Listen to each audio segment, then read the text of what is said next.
ProjectAD.me.com has some of the best supplements around. You guys know that I've supported Project AD from the beginning. They've supported Beast Fitness Radio from the beginning. Joe Bindley over there has a whole team of just amazing guys. If you go to their website, you can actually check out and see their entire health line, which includes a fiber product, natural greens and reds product, a heart and liver and kidney-based products.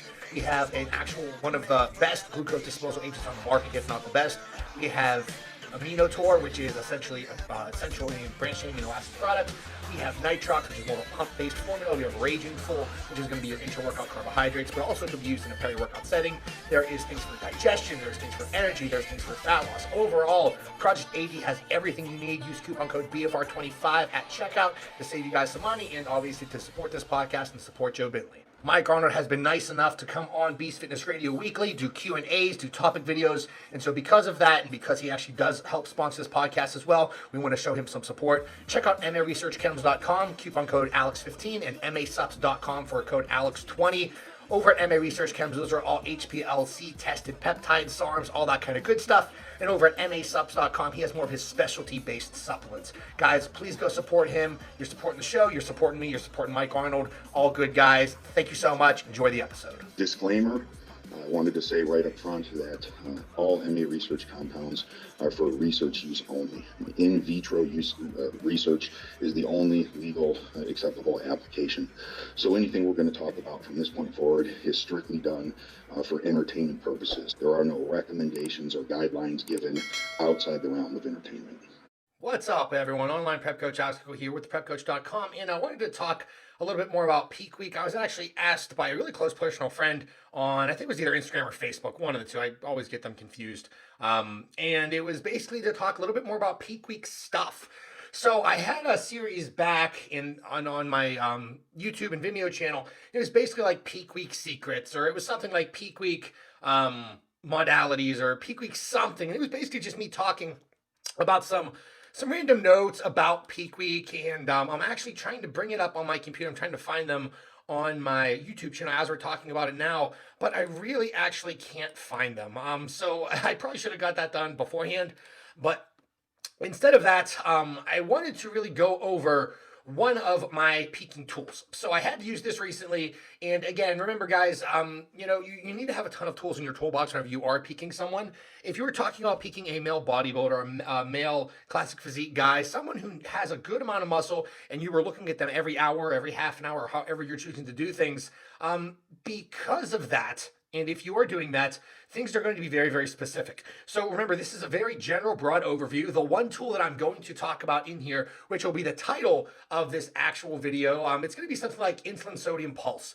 Now, again, the reason why I need to begin with a brief introduction is because you guys need to understand that out of all the clients, again, I put a couple hundred clients on stage at this point, and I have used this insulin sodium pulse maybe 35, 50 times. And that's not because it doesn't work or it's risky. It's because not many people need it. To be completely honest, if you were completely stage ready, it really doesn't matter what you do. Meaning, I have had people that have literally eaten the same thing that they ate on Monday through Tuesday, through Wednesday, through Thursday. They ate the exact same thing, didn't change any sodium, didn't change any fluid, because the look that they had was awesome. I've done loads at the beginning of the week. I've done mid loads. I've done rapid back loads. We've done shit loads. We have done type of skip loads. We have done so many different things. When I say we, I mean obviously me and my clients. I kind of lump us all together whenever I'm talking about this, but it really is just based on the person and the individual circumstance. So before I actually get to the whole insulin sodium pulse, because remember, this is not going to be needed, but if it happens to pop up and you're in that situation, it could save your ass on show day. I truly mean that, and that's why we had to use it. That's why I had to use it recently with a client. So before we get into that, I just want to get into some brief introductions on things. Again, I wish I kind of had an outline in front of me, but I feel like if we make sure that everyone's on the same page with the basics of peak week, and you know what, I might make this episode into a two-parter. So this first one might be peak week basics, and the second one might be the insulin sodium pulse. I might just put it all together. I'm really not sure what I'm going to do with this, but I want to make sure that the basics are out there. So before I begin, obviously you guys know I like to talk, and generally when I get excited, I talk very fast. Get my drink of water, and we are Gonna start. That was me smacking my. It's actually my. It's like probably 40 or 50 ounces. It's a big glass mug that we got from the Hofbrauhaus, which is like I don't know if it's German or I don't know what the place is, but it's just a big mug. They fill it with beer. I choose to use a lot of water and tons of ice cubes because I like my water cold. Either way, that's what you heard. Let's kind of get into it. So first of all, let's look at what our body does in terms of a ratio standpoint. So it's generally a 70-30 ratio of intracellular to extracellular water. So if you take a diuretic or if you cut water, you're going to lose extracellular and intracellular water because remember, your body's really trying to maintain that homeostasis. Now, an issue that a lot of people make is cutting sodium at the wrong time. Remember, there is a right and a wrong time to, we'll say, pull back, taper, increase, add, whatever, sodium, fluid, glycogen, no matter what you're doing, it's always going to depend on the person and the load and their situation specifically. But generally, one of the issues that people make with cutting sodium too early is whenever sodium from the diet's reduced, your kidney actually begins to conserve it. So it does so by reabsorbing more sodium back in circulation and basically pissing out less. The same thing happens whenever you actually increase sodium. So whenever I talk about increasing sodium in regards to potassium, whenever intracellular levels of sodium go up in the body, guess what our body does with sodium? It starts to conserve it. It starts to become more efficient with its potassium usage. It starts pulling more from the foods we're eating. And because of that, our body's really good at, like I just said, maintaining homeostasis. So as levels of sodium go up in the body, because our body knows what to do, it starts raising levels of potassium. This is why you don't see people loading, or the vast majority of people don't even need to worry about potassium supplementation. If you are utilizing potassium supplementation, that is for a diuretic purpose, which we'll go into a little bit later, and maybe not in this podcast, but maybe in its own. I need to be very specific and very broad at the same time when it comes to diuretic usage. So now that we know that, we need to remember what sodium depletion does. So whenever sodium depletion happens, increases levels of our aldosterone in our body. That's just a hormone that causes our body to reabsorb and retain water and sodium. So after a couple of days of being sodium depleted, aldosterone levels have doubled, maybe even tripled. So what ends up happening is that aldosterone causes that increased water retention. Kidneys reabsorb both sodium and water back into circulation, and then you start running into issues. Again, if you are very chronically low in sodium, blood pressure is going to drop. It's going to be pushing plasma water out of the vascular system. There is going not system, obviously. That obviously means that there's going to be less water in blood vessels. It's you're going to be looking flatter. You're not going to be looking as full. You're not going to be as vascular. So when you get that really flat, depleted look, could be from glycogen, could be from fluid. Guess what? Could also be from sodium. So if you are not sodium depleting, if you're keeping sodium in your diet and you are looking flat and you don't have that plasma pushing out of the vascular system, then that means it has to be a fluid or a glycogen issue generally. Now, remember, if you look at ratios of potassium to sodium, again, if those ratios get out of whack, aldosterone levels generally begin to rise again. This is where people are doing the stupid shit where they are potassium loading or they are sodium depleting. Again, everything is going to have its purpose and time, but our body is trying to maintain homeostasis. This is a big reason, and this is, again, if you look more at that one protein SLG2, that's actually responsible for glucose absorption.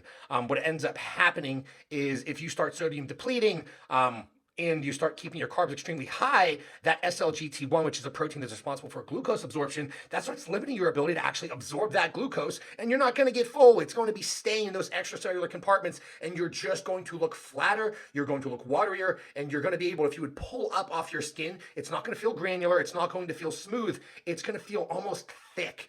That is whenever you have a lot of glucose and fluid between, we'll say, the muscle and the actual skin. Whereas if you have fluid there, it's a really soft, smooth feeling. If you have fat there, it's a granular kind of, literally fat feeling. That's exactly what it feels like. So you can learn a lot about your body just by pulling off of your subcutaneous skin and feeling and seeing what's going on. Now, again, I'm kind of a little bit all over the place, but if I had to kind of put everything into how I like to peak, remember, this is for my specific reason and for how I like to generally load people. I am a bigger fan of raising water and sodium levels at the beginning of the week. So a week out, we raise sodium, which is indirectly going to raise potassium, and we increase fluids. So your body starts to get used to processing these things. You don't have any issues with SLGT1, you don't have any issues with aldosterone, and your body gets acclimated. So the worst thing you could do is the day before, 2 days out, start rapidly jacking up water, jacking up sodium, jacking up glycogen, because generally one of those other hormones, one of those other proteins, something's going to go out of whack, and you're not going to fill out as good as you would like, and you're not going to be as dry and as hard as you would like.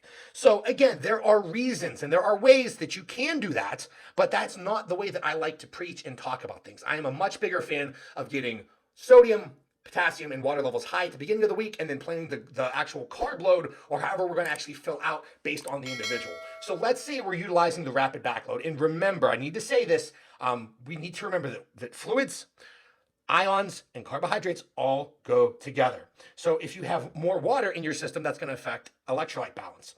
If you are someone that tends to spill, generally if you increase water, lower carbs, and kind of titrate up sodium, it's generally going to actually fix that spill. If you do multiple pump-up sessions, it's going to be basically pushing everything into the compartments that we want it to do.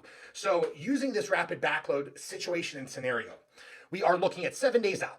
We are essentially we're raising our sodium, potassium, and fluid levels, and we are basically going to be a quote-unquote depletion up until, say, we're loading on a Friday, which is obviously 1 day out. So say we're doing that. That's the actual scenario that we're doing them in. I can't give out generic numbers for sodium, potassium, or fluids. It's going to depend on the person. But that depletion, just because we're depleting, that doesn't mean 0 grams of carbohydrates. Some people respond very well, and a very traditional method is to use green vegetables. There are obviously a lot of good constituents and microminerals in there that really help with this process. It really helps from an actual glycogen depletion standpoint. But remember, depleting doesn't mean you need to be going 0 grams of carbohydrates. A lot of my people actually don't go 0 grams of carbohydrates. They're looking at 50, 100, 150. It just depends on the person. If they're going into peak week and they've been eating 300 grams of carbs a week and that's what got them stage ready, their depletion might be 150 or 200 grams of carbs. It might be 100. It's going to go back to the individual. But remember, depletion doesn't necessarily mean completely cut out all glucose. So we do that, we deplete, and we're basically priming ourselves for this glycogen load on Friday. Remember, this is very specific to the rapid backload. So say you load on Friday, we are keeping their fluids and sodiums extremely high, because guess what? That is what's going to push the glucose and glycogen in, or it's going to push the glucose into our muscle cells, store as glycogen, and it's going to fill us out properly. If you would say completely cut your water, cut your sodium and potassium, that's when you're going to have SLGT1. You're going to have all those other issues and proteins arising. It's not going to allow you to fill out properly. Now that we have that in place, you wake up. Usually my clients look like shit all during peak week. There's a very specific look. When I mean shit, I mean they look flat as can be. They're peeled. I've never put anyone on stage out of shape, but you can just tell it's like 75%. But that's okay, because again, we want to look our best for literally an hour period max. So you go to bed, usually a little bit spilled over, wake up Saturday morning, and usually they are a little bit flat. Very rarely does someone wake up ready to go. Generally, there's, again, another specific look that you'll wake up Saturday morning of the show if you do it this way, and you're just literally primed. You are ready to go. You just need to fill out a little bit. But the dryness has been achieved from the overnight and from the load. So generally, if we are utilizing a diuretic, that's when we are going to utilize it. It is obviously going to depend, and again, I'm not sure how much I should actually talk about this. If you're using a safe option like a diazide, not the best diuretic out there, but it's going to do the job, and it's very, very safe, very, very hard to screw up.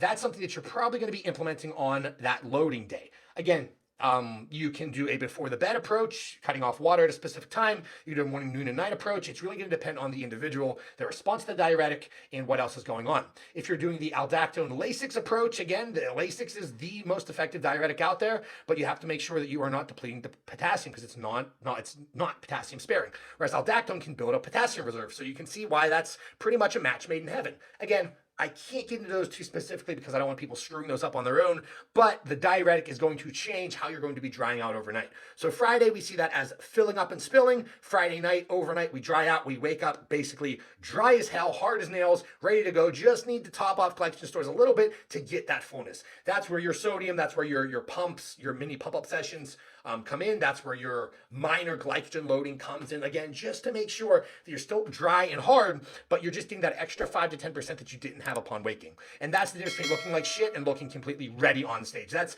at least my rationale for it.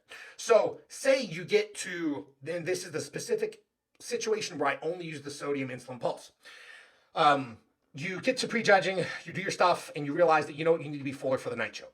This is where if you have a fairly significant window, you can do an insulin sodium pulse, and you can, and again, this is really meant to load and to fill up after non-potassium sparing diuretics were used, and you have already used other potassium building diuretics to actually have serum potassium levels actually built up in your system. Again, I'm trying to tiptoe around this subject because I don't want anyone hurting themselves. But that's the only time I'm going to use the sodium insulin pulse. So what we're going to do is after prejudging, you do your stuff, you realize, wow, I need to fill out an extra 3 to 6 pounds of glycogen. But you know what? I've already taken so much glucose for the day that I literally, I need to watch bloating. You just cannot eat and continually eat. You can't load on 2,000 grams of carbs within 8 hours and expect that all to fill out.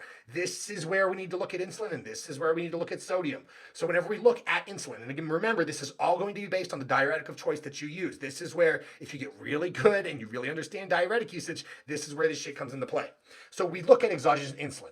One of the things that it does is it increases amino acid uptake. So it facilitates that absorption of circulating amino acids and actually and does a very good job of putting them where they need to go. One of the things that I do with my athletes is they know we are generally not having whole protein sources on show day because you don't really need protein to fill out. Some people, yeah, it's beneficial, but generally I like to just have an amino acid pump and a couple other mixtures in there, and having those actually facilitate loading into the musculature can help get that little, we'll say 0.5% of fullness, just like with intramuscular triglyceride stores that can help maybe put on that, again, extra quarter of a pound or extra half a pound of glucose within your muscle cells. We have exogenous insulin increasing actual glycogen synthesis. So again, insulin's actually helping facilitate that entry of glucose into the muscle cells.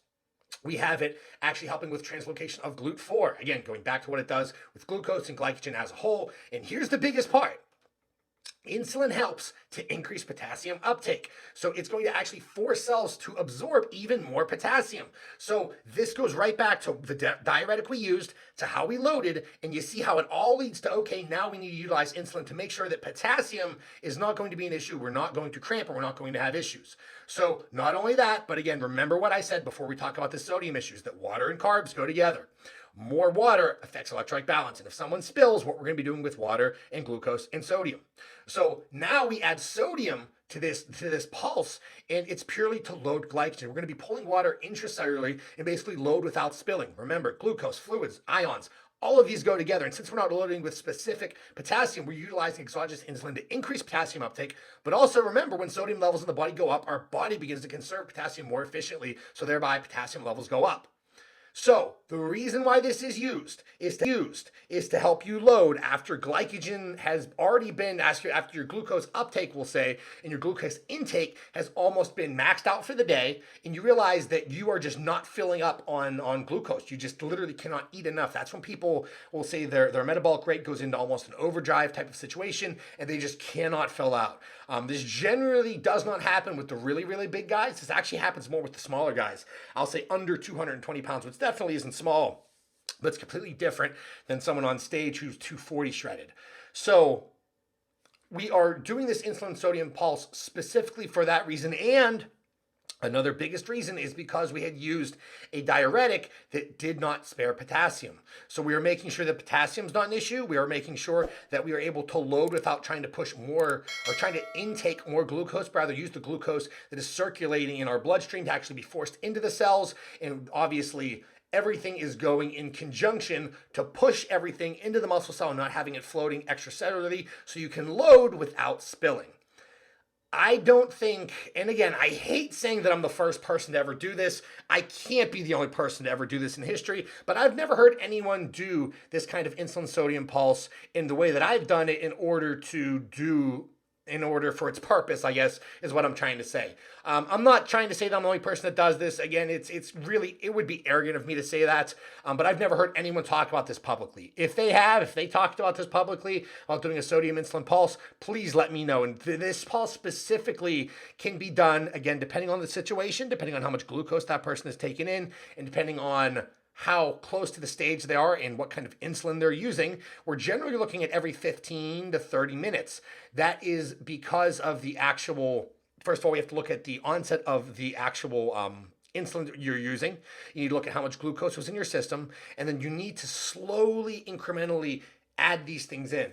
and slowly see what your body does. Because at this stage in the game, your body's changing every half an hour. So doing this every 15 to 30 minutes is going to make sure you don't go hypoglycemic. And it's really just a way to slowly trickle things into your system and not get hit with one giant bolus of insulin, one giant bolus of sodium, and almost have your body go, whoa, what the fuck am I supposed to do with everything? It's almost easing your body into, oh, I have more insulin, I have more sodium. I'm going to start increasing potassium uptake. I'm going to start, increasing translocation of GLUT4. I'm going to start pushing things into the muscle cell, glycogen, sodium, fluid, all that kind of good shit. So it's easing into the process. It's nothing magical about the numbers. It's just the smartest way to do it, because if you do a big pulse at one time, you have a 50% chance of spilling over or running into other issues, which I don't like. I like things being very precise, very calculated, and very specific.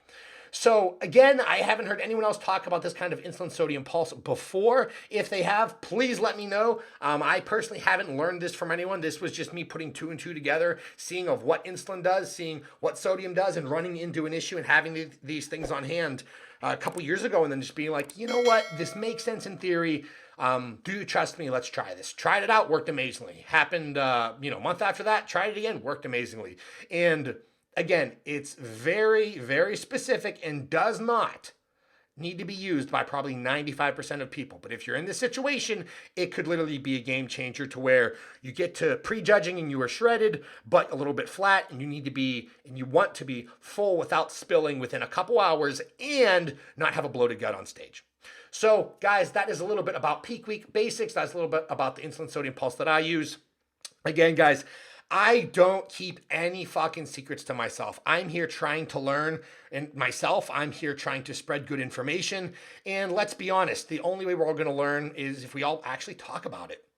I can't stand, and this was earlier in my career when I was just trying to learn about some of this stuff, and it's like no one would share their secrets, and none of them are secrets. These are all in fucking textbooks. And a lot of this, honestly, it's not in textbooks. You have to learn from experience.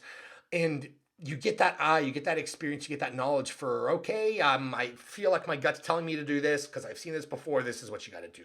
So I want to make sure that I'm putting everything I possibly can out there. But like I said, don't try this unless you know exactly what you're doing. You may not warrant this situation. Some people do, some people don't. This is not meant to be a magical trick, but it does have its time and place. As always, guys, thank you for listening. Check out theprepcoach.com. See you next time.